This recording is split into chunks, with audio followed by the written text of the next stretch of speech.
Ano po ang inyong kaisipan dito doon sa sinasabi po ni Senator Ping sa kanilang caucus daw po na pagdesisyonan nila na ibalik sa BIR yung box o sa prosecution yung box na yan kasi nga daw po wala sa poder ng impeachment court na magdesisyon kung yan ba'y dapat na buksan o hindi.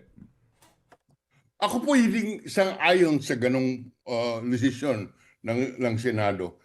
Dahil sa akin, nakalagay po sa ating saligang batas na ang Senado ay siyang may sole power, ulitin ko lang, sole power to try and decide all cases of impeachment. Ano po ibig sabihin nito? Sole powers ang Senado lamang ang may kapangyarihan upang litisin at pagpasyahan ang impeachment complaint.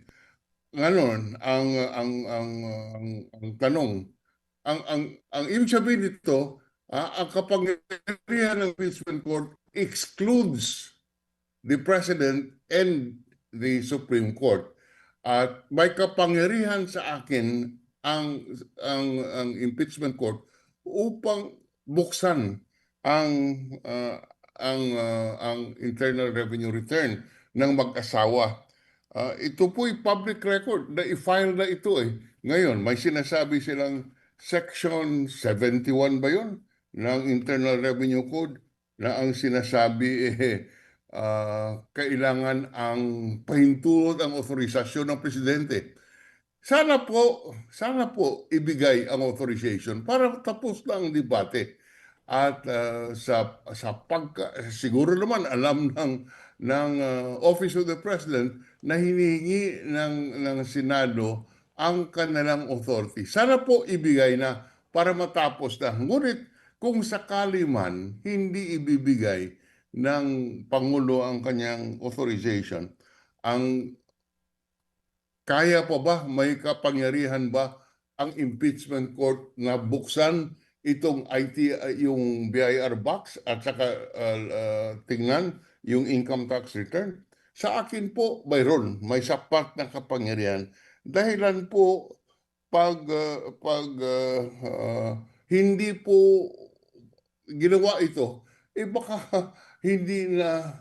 kung hindi authorized ng Pangulo, ay hindi na mailalabas yung Internal Revenue Return, Income Tax Return. Alam niyo kung bakit importante po ito? Dahil isa sa mga grounds doon sa impeachment complaint ay yung unexplained wealth. Kaya po sinasabi na dapat ilabas din yung SALN. Yung SALN po, public record yan. Yan po nakalagay kung ano ang ating ari-arian ng isang kawani ng pamahalaan. Kasama na po yung mga bank records. At kung saan nanggaling ang pera. Kaya importante na mabuksan at makita ng taong bayan kung ano bang laman nitong income tax return. Dahilan sa ito'y public interest.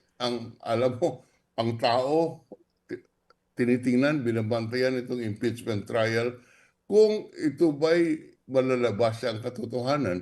Sa isang survey na nakita ko, 8 out of every 10, 8 sa bawat 10 Pilipino, ang hinahanap ay ano ba talaga ang katotohanan dito sa impeachment trial na ito. Ngayon, kung hindi mabuksan at mabuksan yung box at hindi publiko yung income tax return, hindi po malaman ko ano talaga ang katotohanan. Sana po, given all of this, ang Pangulo, para wala nang debate, bigyan niya ng authority to release and to make public the income tax return. Mga kapatid, patuloy po kayong tumutok sa 105.9 True FM para sa totoong balita, impormasyon, music, and entertainment. Mag-subscribe sa aming YouTube channel at podcast at sundan nyo kami sa Facebook, Instagram, X at TikTok sa True Network PH. Bisitahin din po ang aming official website, truefm.ph. At panoorin din kami sa True TV Signal, Channel 19. Kami po ang 105.9 True FM. Laging true sa'yo, kapatid.